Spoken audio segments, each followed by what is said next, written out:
Hello everyone, my name is Brad Garrett, President of the Marshall Area Chamber, and thank you for joining us for our February edition of Community Connect. This month's guest is Representative Chris Swedzinski out of Ghent, and thanks for being here, Chris. You bet, thank you.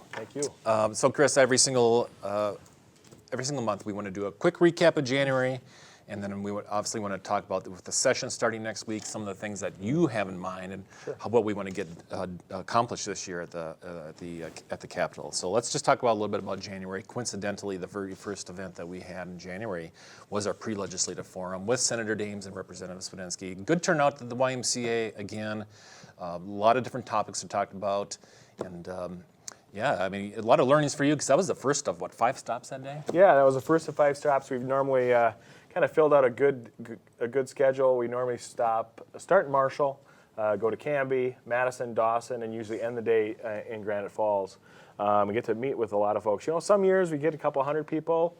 In total, maybe 100 folks. This was a really good one. It was kind of a good crowd all the way around. Sometimes you'll get big groups here and small groups here, but it was a pretty good crowd all throughout the day, and it's always great to hear folks' concerns and what they're caring about, what they want accomplished or not accomplished, and how they want to be left alone or they want government to do more. So it's a good chance to hear from them. Of course, for Senator Dames, that was his second day. The day before he was with Representative Paul Torkelson. Yes. So it's a busy day for all of our legislators those couple of days. But thank you for coming and being willing to do a pre-legislative forum like that in the community. So also last month, our traveling trivia was again another successful event. It was at the Wooden Nickel, and a record 147 people attended the Wooden Nickel, and this has been a super popular event.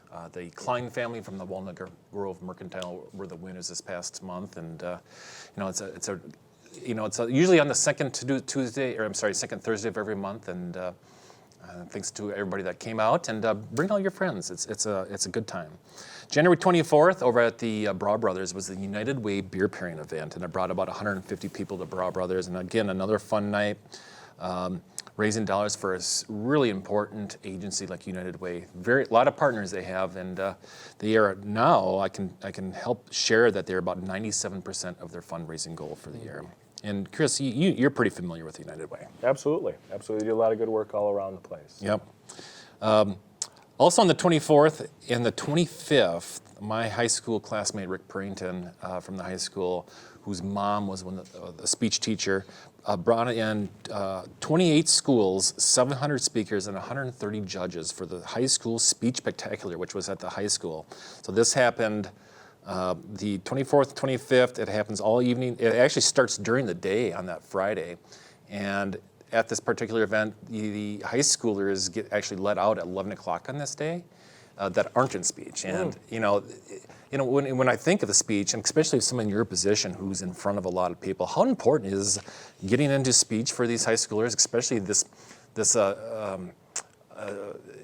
generation of looking at your phone all the time? Well, absolutely. I think you hear over and over and over, folks just aren't connecting. And, often you see a lot of schools give off school for sporting events over and over, but to have schools let out early for academic type extracurricular, I think is an excellent thing, because whether it's band, whether it's choir, whether it's speech, sports, that instills a lot of things, but, on the other side, all those extracurricular activities beyond sports will carry with you all through your life. Right. And really, whether you run for office, whether you work for a chamber of commerce, speech can really benefit folks. Right, so. right. And if you see some of the pictures, if you ever go to this event, you'll see the kids, the students, talking to a wall. It's like talking to my kids. You're talking to a wall, just practicing. So it's a very, very important event. And thank you to Mr. Preemption at the high school for putting this event on. Well, that's good practice, because sometimes when you're in the legislature, you feel like you're talking to a wall too. Right. I can understand.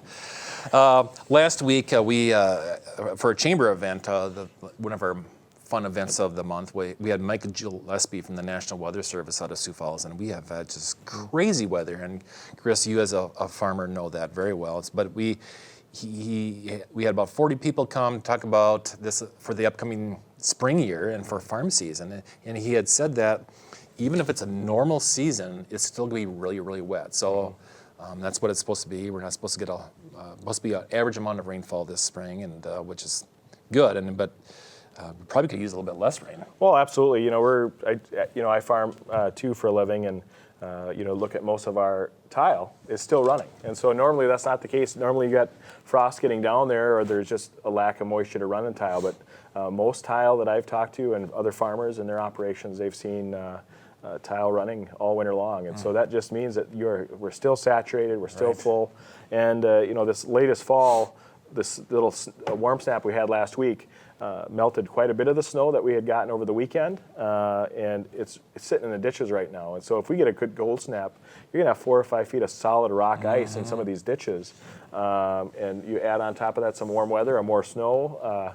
That's a recipe for some interesting days and months in May and April. Well, he did say that he didn't think that we're going to get those crazy snowfalls in April. So let's hope for that, because the last couple of years has been a nightmare in April. So, and of course, the last event before we kind of talk about the upcoming session is the SMSU Gold Rush Raffle, which happened last Friday night here at the on campus, and we had sold 700 tickets for this event, 700 tickets plus, and we had about 450 to 500 people there.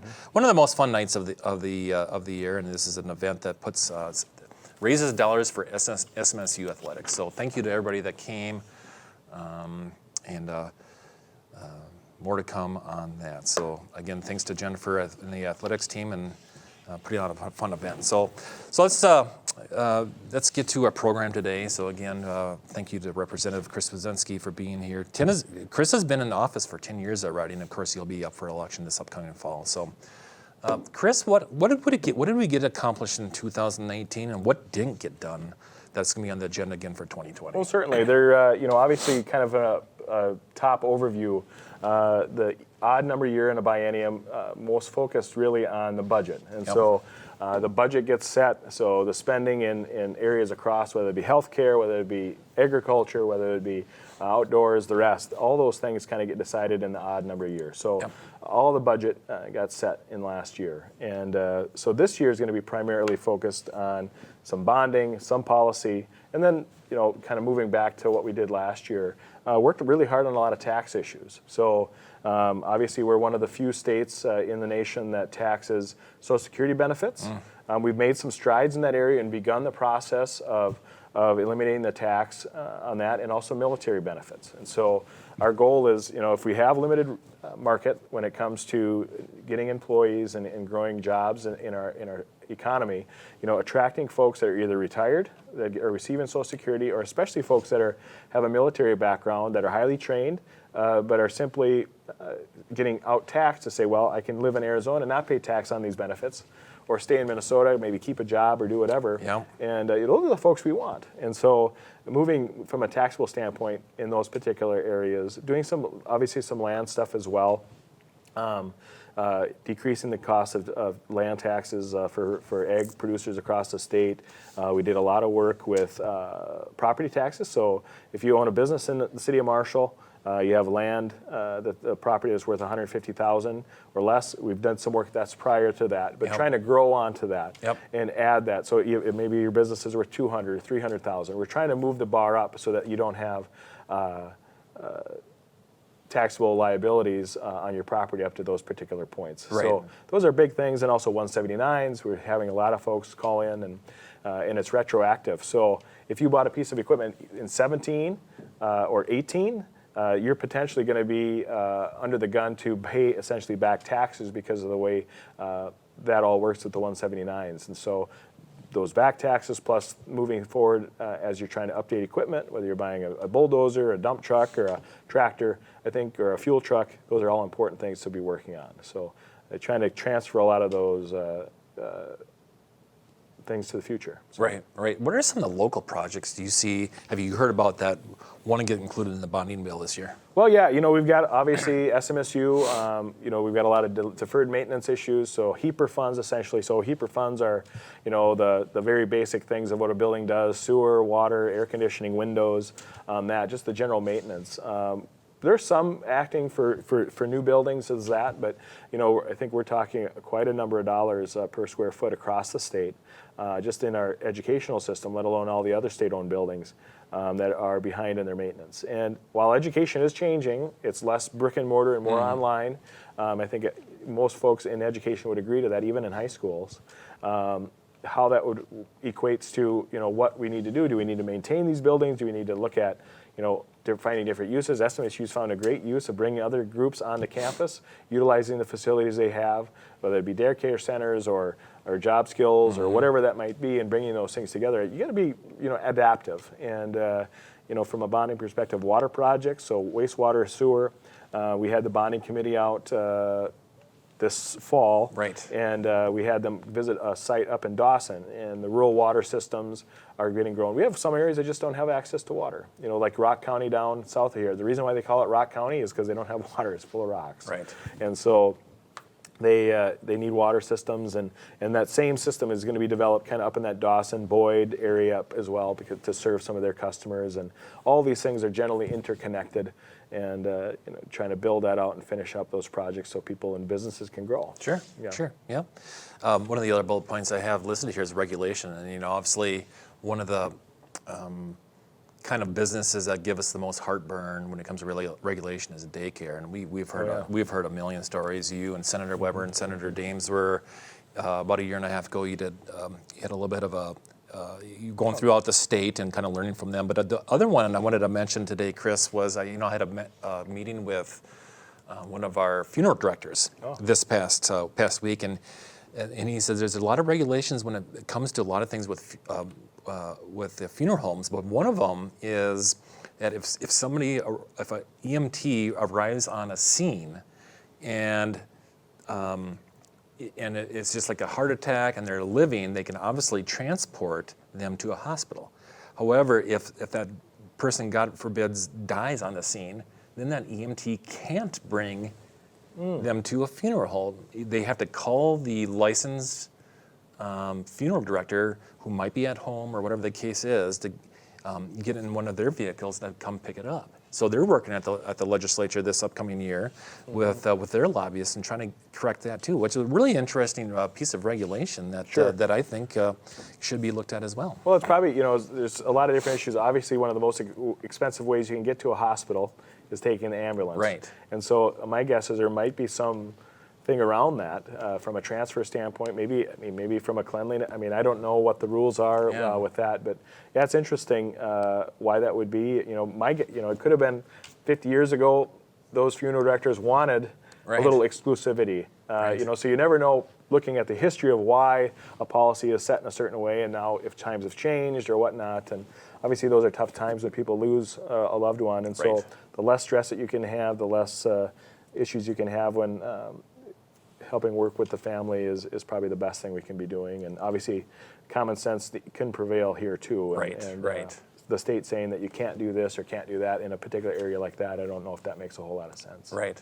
So, and of course with childcare, it gets brought up every single year. It seems to get lumped in with some sort of omnibus bill or some sort of bill that's already out there. But is there any chance that some sort of childcare legislation could be on its own? And I don't know what the policy is. Obviously the biggest a piece of heartburn behind child care is regulations. And I hear from our child care directors, and they just don't know what to expect in any session. Well, it's the burden of regulation sometimes is, and when it's one area of the state interprets a rule different than one area of the state, or one inspector believes something more than another one. So you have these businesses that are kind of getting pulled this way, and that is very frustrating. And there's a lot of folks just leaving the business. Right. I was just talking to a friend of mine last night who they just had a baby about a year ago, and they were focusing in on trying to find their daycare, and the daycare provider they had all lined up was going to come bring their papers with, and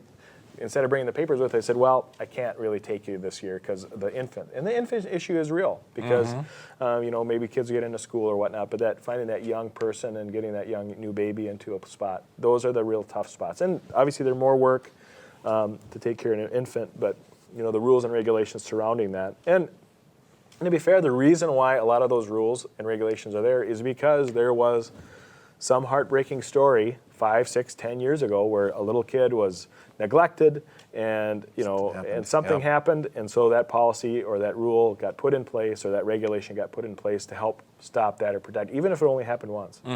And so as legislators, we really got to be careful to, it's easy to react and create a rule or law on a very limited basis to say we're going to save kids.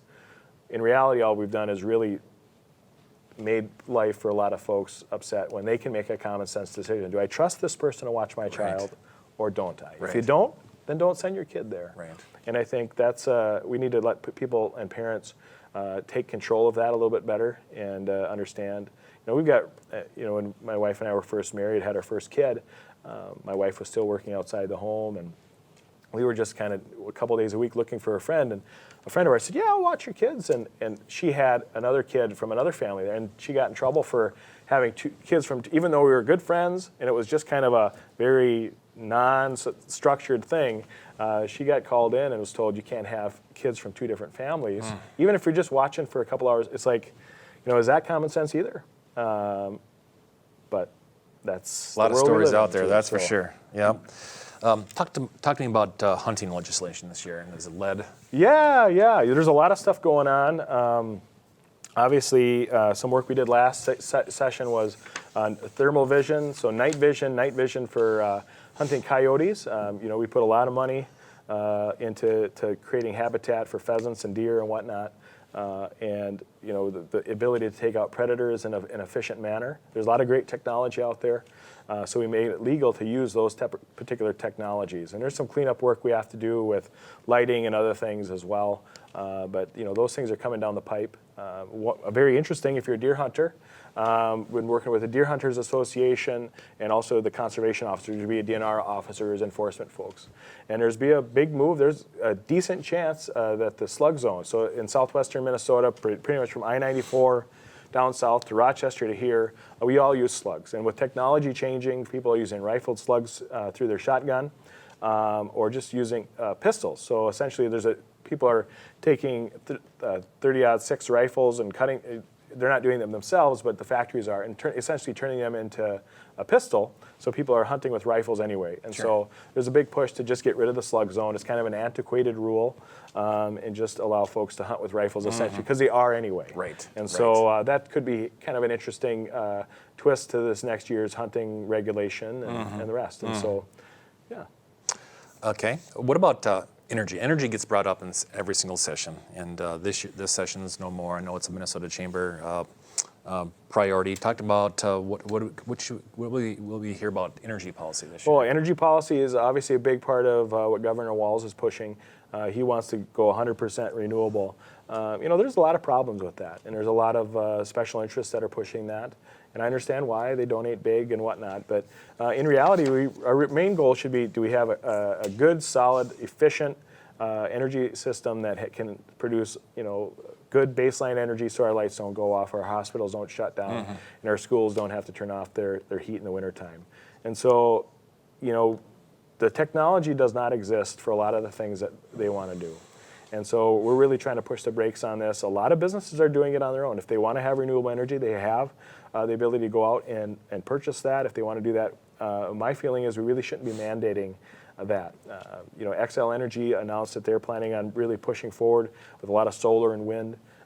If you're a farmer, you should be very concerned about those things and our rural areas. They're talking about gobbling up 50 or 60 or 70,000 acres of land that will be moved into solar. And so, if we believe in a robust energy grid, but also a robust food, our ability to provide it, we really need to be watching these policies, because it's going to really put, if you're a small farmer, you're likely going to lose out if your other neighbor is moving something in. So we've got to keep a close eye on it. It sounds great, but time and time again in committee, you ask, well, okay, we want to do this because we want to save the earth, which is fine.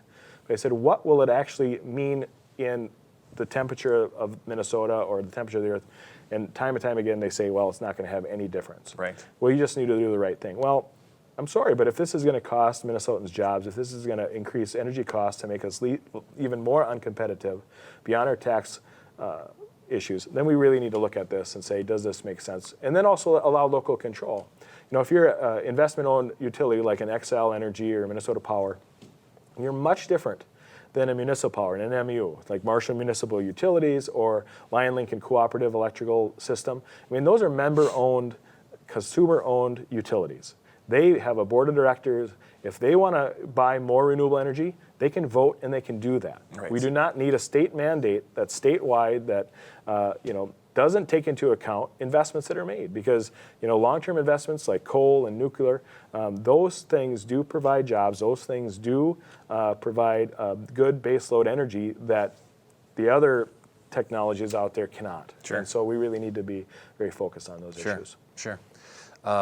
One of the topics, Chris, that comes up over the last probably 3-4 years is the Preemption bill. And Preemption is a bill that, like I said, the Minnesota Chamber really pushes, and businesses are completely for this, because one-size-fit-all type of policies mandated by cities just don't work, and they're not good for businesses. Absolutely. Preemption, for it simply says that the state sets laws in certain areas. And so let's say you want to have a city that wants to ban plastic bags or have a $40 minimum wage. Right. If you're an operator here in Marshall and maybe you have a bus business and you send your bus driver up to the Twin Cities and they have to sit in Minneapolis for 3 days while their team competes or whatever, you have to maybe potentially even keep a separate set of records for that employee who's working in the metro or working in a city that has a different set of rules. And that makes, for a small business, that's very complicated. And the opportunity for you to screw up and get a huge fine or have someone arrested in your business, that really puts you at a disadvantage to these big businesses that are used to this target or a larger operation. So whether it be plastic bags, whether it be taxable stuff, whether it be minimum wages, Preemption really needs to allow the state of Minnesota to set statewide policy in a lot of those areas, rather than have this hodgepodge patchwork of policy that really makes it competitive for big business to put little businesses out of business. Right. Yeah, it is. It's a mess, and there was, the bigger cities, it's happening. Minneapolis, St. Paul, and Duluth is dabbling their toes in it, and Bloomington and Rochester, and so yes, the Preemption bill is a really important bill to get passed. It's an uphill battle, though, that is for sure. A couple of years ago, a primary moving to June. Obviously, this is an election year. Is that going to get anywhere at all? It's hard to say. Obviously, if you're especially in the Democratic side, what happened down in Iowa is definitely fresh on your mind. But a June primary, I think, makes a lot of sense. It allows the candidate that's chosen to kind of have a few extra, rather than August, wait, because there's very little time between that and the general election, to really get their feet underneath them. Spend a summer out going to parades and doing that as the indoors candidate, I think makes a lot of sense to get that thing fired up and rolling. As a candidate myself, it'd be nice to know. I mean, whether you win the primary or you lose the primary, at least you can enjoy your summer. Well, absolutely. Right. Knowing what you're going to do. That's right. It depends if you're going to be door knocking or fishing. Right. So, right. I think that's a nice, fair thing to do to folks. Because guess what? Stepping forward, whether you're a conservative or liberal, to run for office is it's a big commitment. Right. It asks a lot of your family, and I think having something moved up, I think, is fair to your family, fair to your neighbors, and the rest. And every parade possible in the summer. Yes. Yeah. Yes. Environmental permitting comes up every year. It seems like whenever somebody applies for a permit in Minnesota, it takes a long time to get through and to start on your project, whatever that project is. What can we? Is there anything we can expect this year for that? Well, we can expect some bad things. I'm not sure when the show airs, but tomorrow, I believe, in the city of Marshall, MPCA is going to be coming doing a listening session up at the library, and essentially what they're trying to do is raise the fee on their permits across the board. So whether you're the city of Marshall, whether you're the city of Taunton, whether you have 10 animals, they want to put a fee on your permit, or ask you to have a permit if you have as number as low as 10 animals on your farm site. So 10 chickens or who knows what in the backyard. They're trying to raise the fees on these permits so that they can get more money and run more programs and put more people in the field to tell you how bad you are. So we need to, if you're able to, it'd be good to let them know. I know if you can't make it to that meeting, but email them and call them and let them know that they're overstepping their bounds. And we've already scared off a lot of great business opportunities to South Dakota. I won't name any truly great businesses that we've missed out on, but it's a big problem. It is. And it's overstepping their bounds. It's moving beyond the ball, and it's really setting up a structure that empowers bureaucrats. And it's one thing if I set the agenda, I set the rule, and I said no. You know what? People don't like it. They can say, Chris, get out of Dodge. But when it's an unelected bureaucrat, there's no real repercussions. And so I think whenever you put the hands in the power of elected officials is a good thing. Okay, So. good. One last topic before we kind of talk about February is illegal immigration. Obviously, Minnesota, especially this area, we have a really low unemployment rate. Businesses are desperate for workforce. So I know it's more of a federal issue, but what is the state? What's the state's take on that? On legal immigration. Legal immigration? Yeah. Well, I think it's generally a positive thing. Legal immigration is something that I think everyone believes that we have a set of rules. You should follow them, and I think that's the big difference is between legal immigration and illegal immigration. Right. And I was just talking to some folks that are looking for more employees and trying to get folks to come and live and do and. Yeah, I think we're all in support of legal immigration, but common sense along with it as well. Right, So. right. Well, thanks again. A lot of good things, a lot of topics, especially on an election year. Lots to get done, try to accomplish on that kind of important year like it is. So let's talk about what else is going on in February, Chris. So I read in your newsletter earlier today, and of course it's all over the Marshall area. U.S. Bank and the Minnesota Wild are teaming up on providing 2 outdoor rinks in the state of Minnesota. And Marshall, I'm proud to say that we are about 2,800 votes ahead of Duluth and 3,500 votes up against East Grand Forks. It was neck and neck there throughout the weekend, and I was watching the votes come in through the Super Bowl, and we were kind of in third place, and we wake up Monday, and all of a sudden this whole week has come, and we are way ahead. However, there's a lot of work to be done because this goes through February 15th. So thanks to the community, keep voting once per device and once per browser. So if you have a computer that's got 3 different browsers on it, you can vote on different each browser too. This upcoming weekend at SMSU basketball, Chris, I know you and the family will come to basketball every once in a while. It's Hawaiian night this upcoming Saturday, and of course it's the most, it's the busiest and the most. It's a sight for sore eyes sometimes when you see what people wear, but that's this upcoming Saturday at the SMSU, and of course there's always a booster social afterwards. Yeah. And you ever been to? I've not been to the one, but is it true for Hawaiian night they only serve pineapple on the pizza? It might be, but yeah. So come on out. It's not only Saturday night, but Friday night they have games as well. The 36th annual SMSU Farm Outlook and Education Seminar is next Wednesday, the 12th, and from 9 to 2:45. And this event raises scholarship dollars for SMSU's egg programs and features egg experts talking about weather, crop outlook, livestock strategies, and prices as they relate to the upcoming spring farm season. So for more information, call the foundation at 537-6266 if you're at all interested in that. The traveling trivia returns this month on February 20th at the Gamblers. So come out with your friends for a fun night. It's a first of 3 nights of things that are going on at the Gambler, which culminates on Saturday night with a comedian and DJ. So come on out for a fun time at the Gambler, the 20th through the 22nd. And one of my favorite events, and I know you have quite a few. I know you have 5 kids. I don't know what the breakdown is, but on the 28th, February 28th. Is the daddy-daughter dance. And this is something I did the last 3 years. It's at the Marshall Middle School. It's through ECFE. And the bonding experience you can have with your daughters that night it doesn't ever go away. And oddly enough, as my daughter is 11 years old, she's actually a little bit on the old side for this. Oh, really? Yeah, so I'm not sure if you've ever done this, Chris, but it is a real fun night. I've gone out, take her out on a date beforehand, and all the dads and daughters out at the restaurants beforehand. Oh, that's fun. It is just so much fun. That's good stuff. So registration ahead of time on the Community Services website. Then I'm going to jump ahead to one event on March 4th, because I'm not too sure if this will record or aired in March before the event, but the State of the City Address, the 2020 State of the City Address with Mayor Bob Burns and City Administrator Sharon Hans will be here on campus March 4th. The invite was sent out this week, so if you're interested in attending, we'll be talking about 2019 highlights, what to expect for 2020. Like I said, the invite just went out this week, so if you're interested, register on our website or give us a call and we'll get you registered. So it won't be like the State of the Union address that just happened. It'll be a little bit different than that, but we'll kind of hear. Right. It won't be none of that. But all of our events can be found on our website at marshallmn.org. The visit website, which is visitmarshallmn.com, for all of our events. So yet another busy month of activities.